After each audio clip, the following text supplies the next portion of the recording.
ओह, जल्दी जल्दी कर। तुम लोगों के लिए क्या सारा दिन यहीं बैठा रहूंगा मैं, हैं? इन मजबूर गरीबों को धमका रहा ये है सेठ सुरेंद्रनाथ।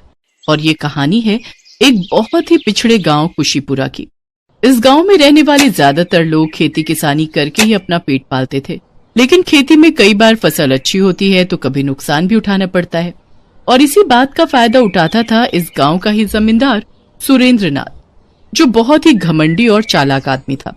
वो गांव के लोगों को बहुत मोटे ब्याज पर उधार देता था और फिर उनसे तगड़ी वसूली करता था। इसी वजह से वो साल दर साल अमीर होता जा रहा था। आज भी सुरेंद्रनाथ के बंगले पर उसके कर्जदार अपनी किश्त देने पहुंचे थे। तभी वहां से एक जवान लड़का अपनी बूढ़ी माँ के साथ गुजरा। यहाँ ये लाइन क्यों लगी है बेटा? पता नहीं माँ, आप यहीं रुको, मैं पता करके आता हूँ। हो सकता है कि कोई भंडारा लगा हो तो अपना भी खाने का कुछ इंतजाम हो जाए। हाँ देखना बेटा, बहुत भूख लगी है। संदीप और उसकी माँ ने 2 दिन से कुछ नहीं खाया था। वो दोनों बहुत ही गरीब थे। खाने की तलाश में भटकते हुए ही यहाँ पहुंचे थे। संदीप ने आगे बढ़कर लाइन में लगे एक आदमी से पूछा, यहाँ क्या बट रहा है भैया? बट रहा है? ये कहो कि क्या लुट रहा है? भैया हमारा तो सब कुछ लुट रहा है यहाँ। क्या मतलब? अरे वो कुर्सी पर बैठे आदमी को देख रहे हो? उसका नाम है सेठ सुरेंद्रनाथ। वो इस गांव का जमींदार है। हम सबने किसी न किसी वजह से उससे कर्जा लिया था भैया। किसी ने बीमारी के लिए तो किसी ने खेती के लिए। मैंने अपनी बिटिया की शादी के लिए 3 साल पहले उससे कर्जा लिया था। 3 सालों में कर्जे से 2-3 गुना ज्यादा पैसे दे चुका हूँ, लेकिन उसका कर्जा है कि खत्म ही नहीं हो रहा। बड़ा पैसे वाला आदमी लगता है। अरे क्या खाक पैसे वाला है। इसके बाप के पास थोड़ी सी जमीन थी, फिर उसने कर्जे पर पैसे देना शुरू कर दिया और आज आधे से ज्यादा गांव की जमीन हड़प ली है इसने। तो आप लोग इसका विरोध क्यों नहीं करते? मत दो ना उसे पैसे। अरे पिटवाओगे क्या है? वो पीछे लठैत देख रहे हो? जो टाइम पर उसका पैसा नहीं देता है वो अपने लठैतों से उसकी सारी हड्डी तोड़वा देता है भैया। पैसा तो देना ही पड़ेगा, बिना मार खाए दे दो तो ही फायदा है। गांव वालों पर हो रहे इस अत्याचार को देखकर संदीप को बहुत बुरा लगा, लेकिन वो चाहकर भी कुछ नहीं कर सकता था। लठैतों की पिटाई के डर से वो भी चुपचाप वहां से चला गया। और फिर क्या हुआ? इतना दुखी क्यों है? खाना नहीं मिला क्या? नहीं माँ, खाना तो नहीं मिला, लेकिन मैं किसी और बात से दुखी हूँ। माँ, यहाँ के लोगों की हालत तो हमसे भी ज्यादा खराब है। माना कि हमारे पास कुछ नहीं है, लेकिन हम कभी कर्जे में तो नहीं दबे। पर इस गांव के सारे लोग इस जमींदार के कर्जदार हैं और वो उन पर बहुत अत्याचार कर रहा है। माँ अब चलो, छोड़ो ये सब, चलो हम यहाँ से चलते हैं।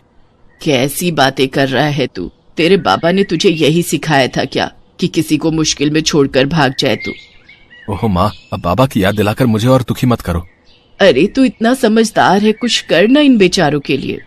हमेशा हम ही लोगों की मदद करते रहते हैं, पर हमारी मदद तो कोई नहीं करता। माँ तू भगवान पर भरोसा रख बेटा और अपना कर्म कर, बाकी ऊपर वाला सबका निगहबान है।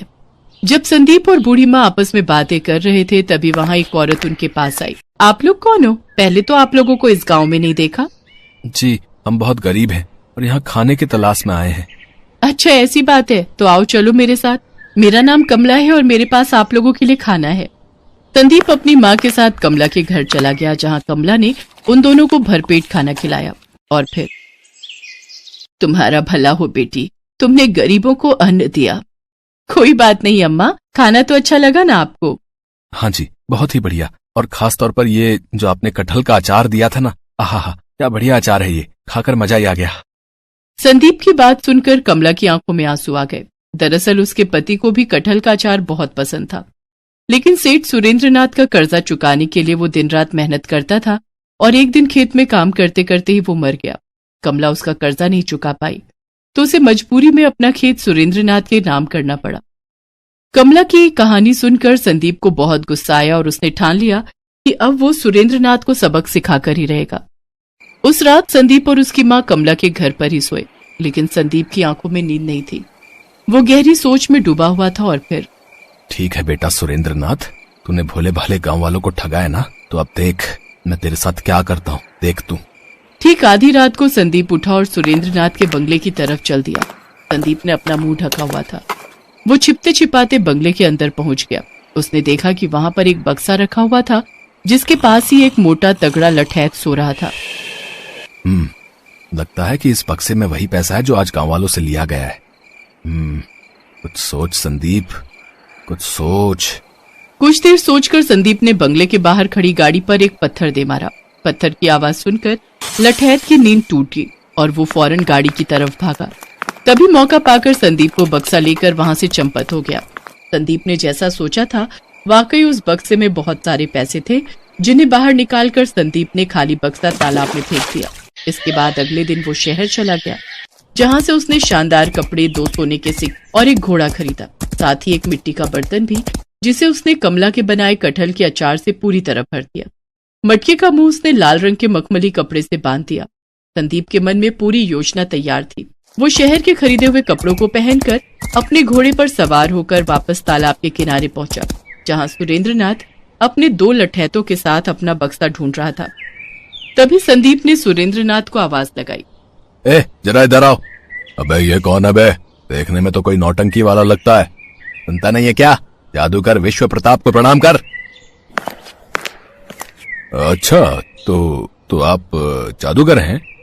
और नहीं तो क्या। अच्छा सुनो, हम हिमालय से मीलों का सफर तय करके अपने राज्य जा रहे हैं। बहुत थक गए हैं, हम स्नान करना चाहते हैं। ये तालाब हमें बहुत ही साफ और अच्छा लग रहा है। तुम एक काम करो, हमारे इस घोड़े को पकड़ो और इसका ख्याल रखना, ठीक है? हम बस कुछ ही क्षणों में स्नान करके आते हैं। और हाँ, ये लो। संदीप ने अपनी जेब से 2 सोने के सिक्के निकाले और सुरेंद्रनाथ की तरफ फेंक दिए। सोने के सिक्के देखकर सुरेंद्रनाथ की आंखें फटी की फटी रह गई। अब उसे यकीन हो गया था कि ये कोई छोटा मोटा आदमी नहीं है। जब संदीप तालाब से नहाकर लौटा, हम खुश हुए। लाओ, हमारा मटका हमें दे दो। जी जी, ये लीजिए। वैसे इस मटके में ऐसा क्या है जो सिर्फ इसका ध्यान रखने के लिए आपने मुझे सोने के सिक्के दे दिए? क्यों, और सिक्के चाहिए क्या? नहीं नहीं, मैं तो बस ऐसे ही पूछ रहा था। इसमें कटहल का जादुई अचार है। इसमें जिस कटहल का इस्तेमाल किया गया है वो सिर्फ हिमालय में एक खास जगह पर उगता है। मैंने अपनी तांत्रिक क्रियाओं से इस जादुई अचार को बनाया है। उस अद्भुत कटहल के इस जादुई अचार में इतनी ताकत है कि इसे खाकर कोई भी इंसान जो चाहे हासिल कर सकता है। अरे नहीं, सच में ऐसा है क्या? तुझे मेरी बात पर विश्वास नहीं? पहले मुझे भी नहीं हुआ था, लेकिन जब से मैंने ये कटहल का अचार चखा है मुझे सब मिल गया। पहले मैं बहुत गरीब था और अब मुझे किसी चीज की कमी नहीं। तुम्हें इसकी शक्ति देखनी है क्या? हाँ, देखनी है, बिल्कुल देखनी है। संदीप ने मटके में से थोड़ा सा अचार निकालकर खाया और फिर सुरेंद्रनाथ के माथे पर हाथ रखकर बोला, तो तुम्हें एक बक्से की तलाश है। वो वहां पर है, वो तालाब के उस तरफ। तुम गलत जगह ढूंढ रहे हो उसे। संदीप की बात सुनकर सुरेंद्रनाथ हैरान रह गया। उसने फौरन अपने एक लठैत को इशारा किया और उसने तालाब में छलांग लगा दी। थोड़ी देर में वो लठैत बक्सा लेकर बाहर आ गया। ये देखकर तो सुरेंद्रनाथ ने संदीप के पैर ही पकड़ लिए। चमत्कार! देखिए, मुझे ये अचार चाहिए, किसी भी कीमत पर चाहिए। अरे जाने दो, इस जादुई अचार की कीमत लगा सको इतनी तुम्हारी औकात नहीं, समझे? नहीं, ऐसा मत कहिए। मैं अपनी सारी दौलत आपको दे दूंगा। इस गांव की आधे से ज्यादा जमीन मेरी है और बहुत सारी दौलत भी है। आप सब ले लीजिए, पर ये कटहल का जादुई अचार ये मुझे दे दीजिए। मुझे ये पूरा मटका चाहिए। बस इसी का तो इंतजार था संदीप को। उसने सुरेंद्रनाथ की बात मान ली और कटहल के अचार से भरे उस मटके के बदले में उसने सुरेंद्रनाथ की सारी दौलत और जमीन उससे ले ली। उसने अचार से भरा मटका सुरेंद्रनाथ को देते हुए कहा, तुम अभी इस अचार का इस्तेमाल नहीं कर पाओगे।